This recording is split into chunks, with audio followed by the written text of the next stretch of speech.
What can you do? So many things you can do. When you look at that kid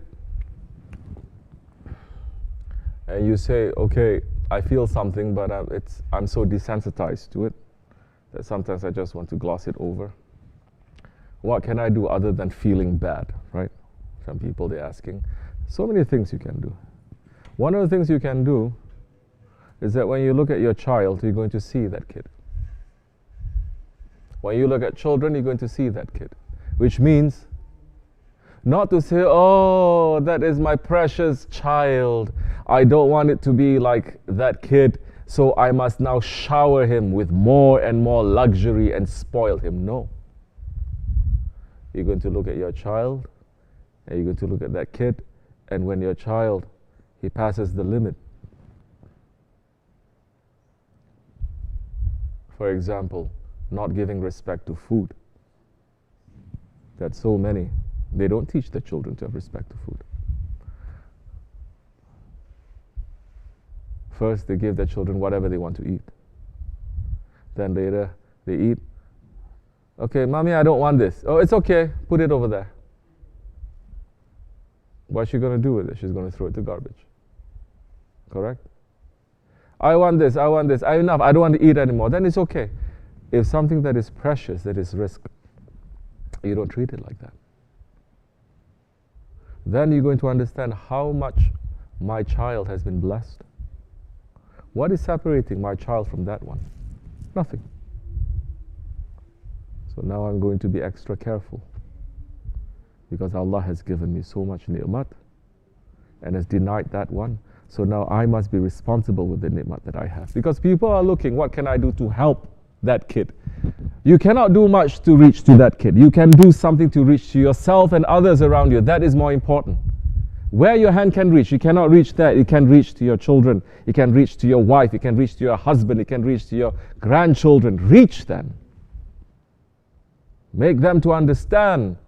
Make them to appreciate whatever Allah has given. Make them to care. Make them to have compassion. Make them to have responsibility.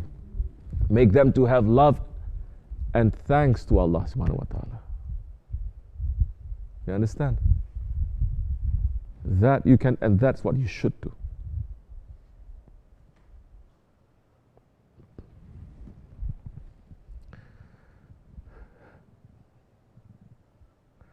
Otherwise, it's not going to hit us.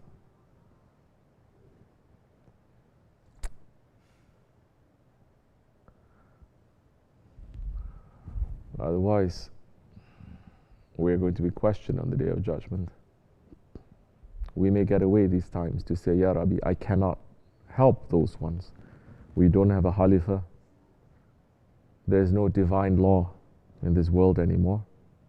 My hands are tied. I cannot help them. But the question will be asked, so what did you do to help yourself and others around you? You cannot reach that one, but at least you can reach to those who are around you.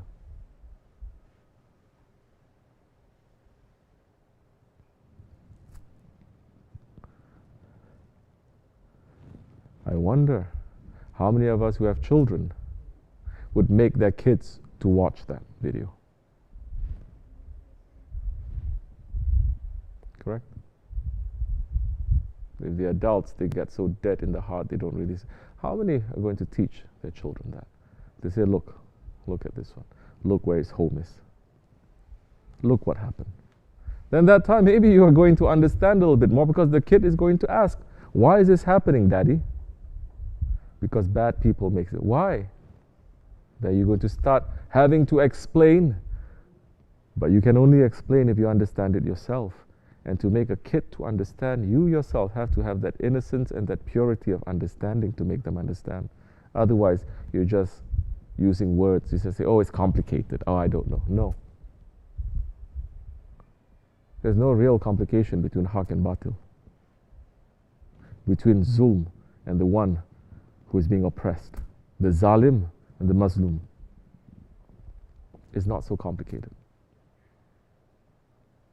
Then you're going to teach them about this world in a way that they're going to learn and they're going to become better ones for each other, better ones for Allah. They're not going to grow up ignorant and arrogant and spoiled. They're going to appreciate and they're going to care. They're going to have respect.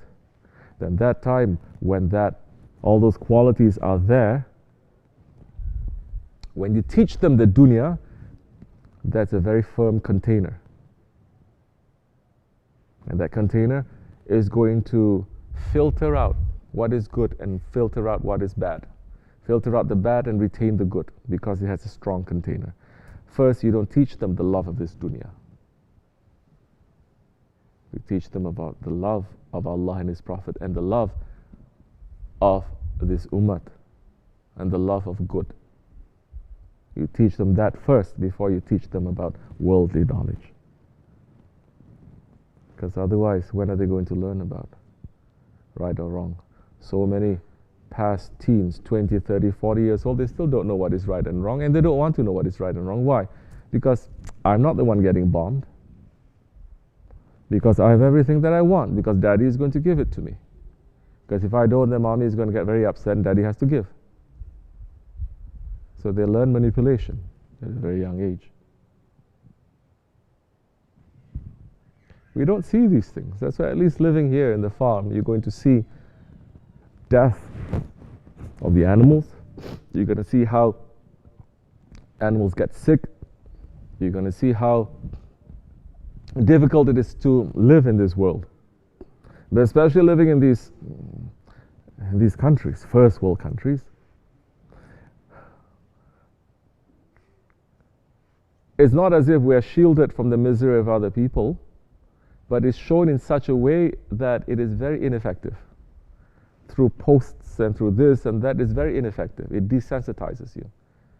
But we don't have. They take away all the poor people. They take away all the sick people. They take away everyone who is handicapped, to remind us of the reality, that other reality of this world, and they lock them up so when you come out, you don't see it. So from a very young age, you're not going to pass by, say, a poor person who is begging on the street, same age as him, without a limb. And he's going to lack that experience, knowing that, Alhamdulillah, I have something and this one does not have. Because I have something, I should not waste that. I have a responsibility.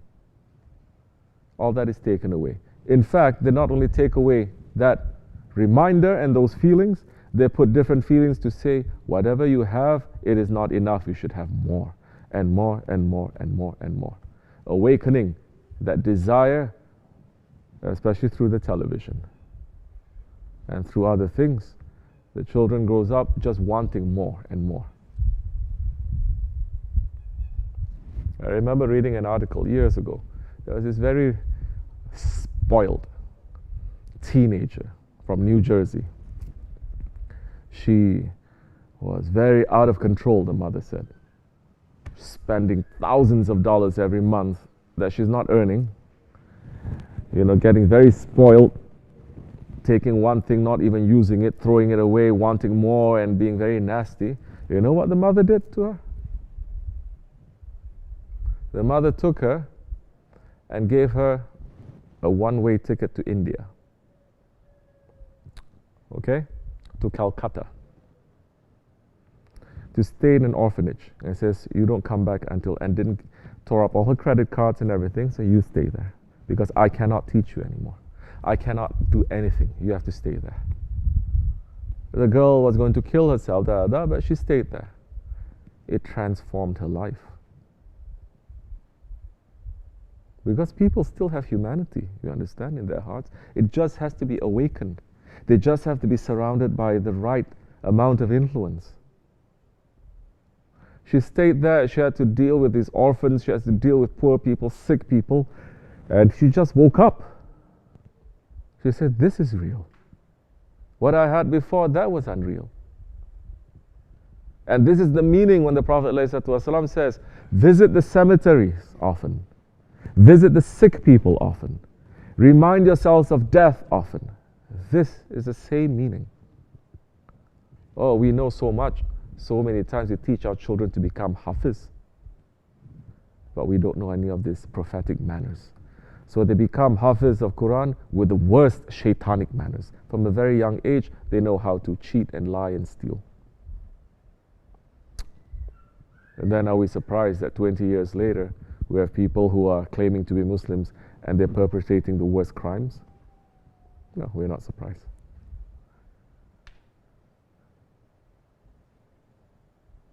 Inshallah, may we move away from all those wrong teachings and hold on tightly to the teachings of our Holy Prophet ﷺ.